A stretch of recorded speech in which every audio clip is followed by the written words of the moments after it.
تو ایک شخص نے حضور سے کہا کہ حضور مجھے کوئی وصیت کیجئے۔ حضور نے اسے ارشاد فرمایا کہ تو غصہ نہ کیا کر۔ اس نے پھر کہا مجھے وصیت کیجئے، تو آقا کریم نے پھر فرمایا غصہ نہ کیجئے۔ اس نے پھر کہا، یہ بات ایک بار نہیں، اس نے کئی بار حضور سے پوچھی۔ وہ کوئی اور وصیت طلب کرنا چاہ رہا تھا کہ یہ تو ٹھیک ہے، کچھ اور وصیت بھی کیجئے۔ اس سے ایک تو اس شخص کی ذاتی صورتحال ایسی ہوگی، اور دوسری یہ ہے کہ اس نصیحت کی اہمیت کے پیش نظر کہ غصہ جب انسان کو آتا ہے تو وہ مغلوب ہو جاتا ہے اور بہت غلط فیصلے کر بیٹھتا ہے۔ اس لیے بار بار ایک نصیحت پر تاکید کرنا اور اس کا تکرار کرنا اس امر کی طرف توجہ دلاتا ہے کہ ہمیں معاملات کے اندر بہت معتدل رہنے کی ضرورت ہوتی ہے۔ جو شخص غصے کو نافذ کرنے کی طاقت رکھتا ہے، ایک تو ہوتا ہے کہ بندہ غصے سے خود اپنے آپ کو بے چین کرے گا، لیکن اپنے غصے کو نافذ نہیں کر سکتا، غصہ نکال نہیں سکتا، خود پیچ و تاب کھائے گا۔ لیکن یہ وہ شخص ہے جو غصے کو نافذ کر سکتا تھا، اس کے پاس طاقت تھی، لیکن اس نے اس کے باوجود غصے کو ضبط کیا۔ حضور علیہ السلام نے ارشاد فرمایا، قیامت کے دن اللہ تعالیٰ لوگوں کے سامنے اسے بلائے گا، تو اللہ تعالیٰ اسے اختیار دے گا کہ جنت کی حوروں میں سے جس کے ساتھ تم نکاح کرنا چاہتے ہو، جس کے ساتھ تم رہنا چاہتے ہو، تمہیں اس کا اختیار دیا گیا ہے، اس لیے کہ تم نے اپنے غصے کو ضبط کیا، اس کو نافذ کرنے کی طاقت کے باوجود۔ اور ایک روایت حضرت سلیمان بن سرد رضی اللہ تعالی عنہ سے مروی ہے، کہتے ہیں کنت جالسا مع النبی صلی اللہ علیہ وآلہ وسلم، میں حضور علیہ السلام کی مجلس میں بیٹھا ہوا تھا۔ دو لوگ تھے، وہ آپس میں الجھ رہے تھے۔ ان میں سے ایک شخص کا چہرہ غصے سے سرخ ہو گیا، رگیں پھولی ہوئی تھی، اور ایک دوسرے کے لیے سب و شتم کا ماحول پیدا ہو گیا تھا۔ اللہ کے رسول صلی اللہ علیہ وآلہ وسلم نے ارشاد فرمایا، میں ایسا کلمہ جانتا ہوں کہ اگر یہ کلمہ پڑھ لیں تو ان کا یہ غصہ زائل ہو جائے گا، ان کی جو کیفیت ختم ہو جائے گی۔ اور وہ کیا ہے؟ اعوذ باللہ من الشیطان الرجیم۔ یہ پڑھ لیں تو جو ان کے اندر ہے وہ چلا جائے گا۔ تو لوگوں نے اس شخص کو کہا جس کی رگیں پھولی ہوئی تھی اور غصے سے اس کا چہرہ سرخ ہوا جا رہا تھا کہ تعوذ پڑھو، اعوذ باللہ من الشیطان الرجیم پڑھو۔ اور یہ اللہ تعالیٰ نے قرآن مجید میں ارشاد فرمایا ہے کہ جب غصے سے انسان بے قابو ہو جائے تو اس کو چاہیے کہ وہ اپنے غصے سے باہر نکلنے کے لیے تعوذ پڑھے۔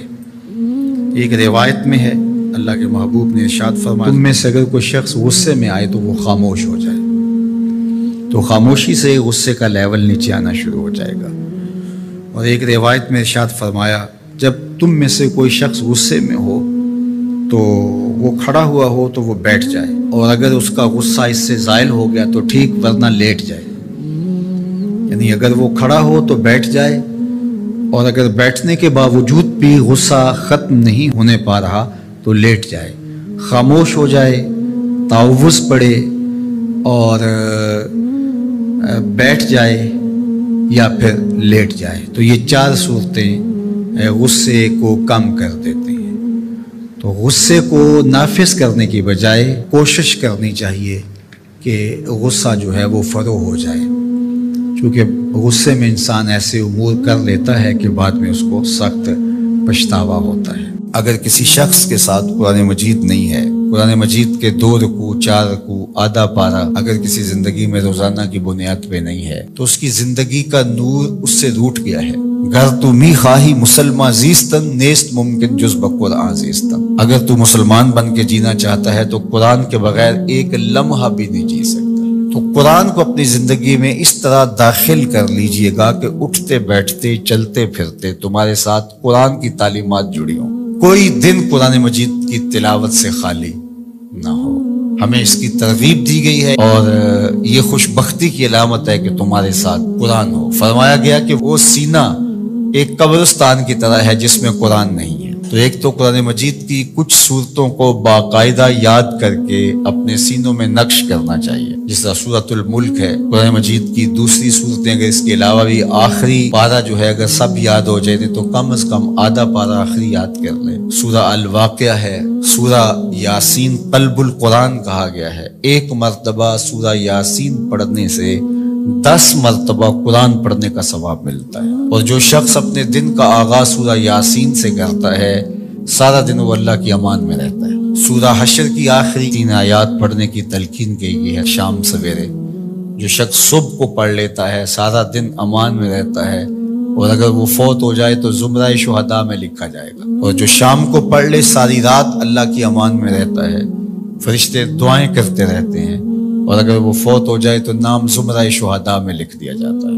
جمعہ کے دن سورہ کہف پڑھنے کی تلقین کی گئی ہے کہ ہر جمعۃ المبارک کو سورہ کہف کی تلاوت کرو، تو قرآن زندگی میں شامل کیا جائے، یہ بدبختی سے بچاتا ہے، قبر میں روشنی لاتا ہے، اجالے لاتا ہے، اور سورہ کہف پڑھنے والے کی قبر میں روشنی ہوں گی، یہ قبر میں روشنی لے کے جائے گی۔ خاتون ہے تو وہ اچھے شوہر کو تلاش کرے جو کل بچوں کا اچھا باپ بن سکے، اور اگر مرد ہے تو وہ اچھی خاتون تلاش کرے جو کہ اچھی ماں بننے کی صلاحیت رکھتی ہو۔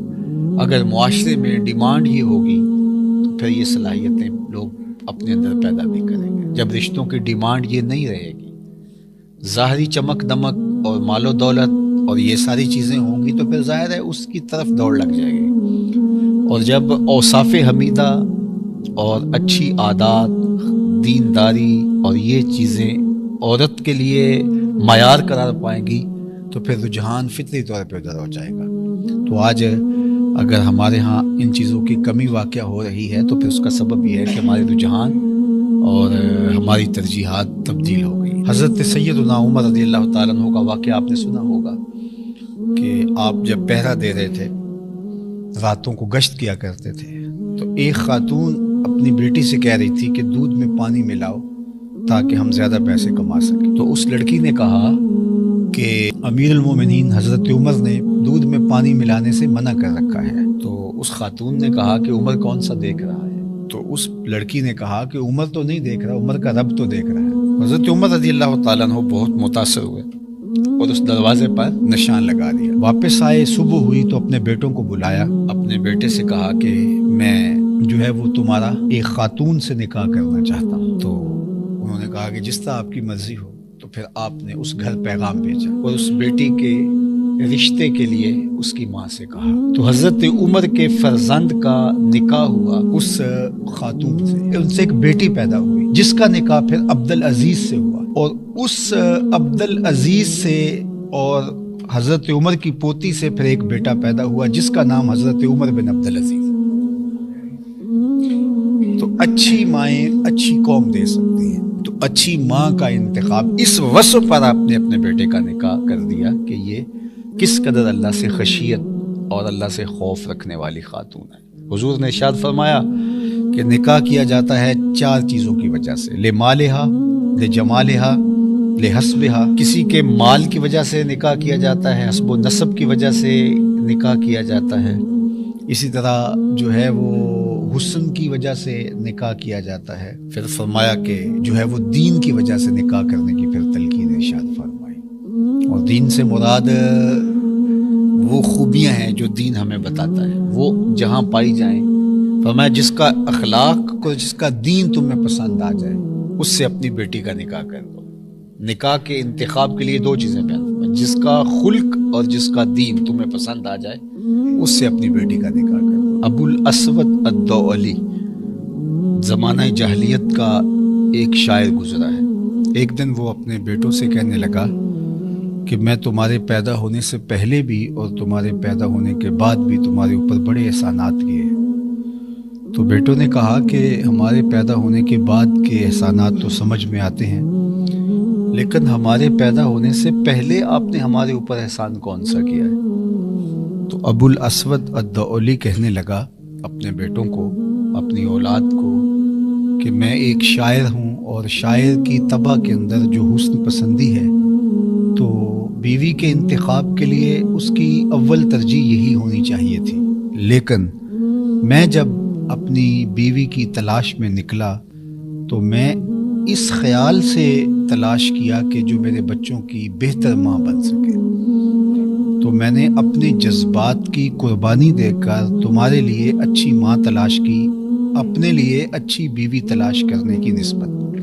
تو میرا یہ وہ احسان ہے جو تمہارے پیدا ہونے سے قبل میں نے تمہارے اوپر کیا۔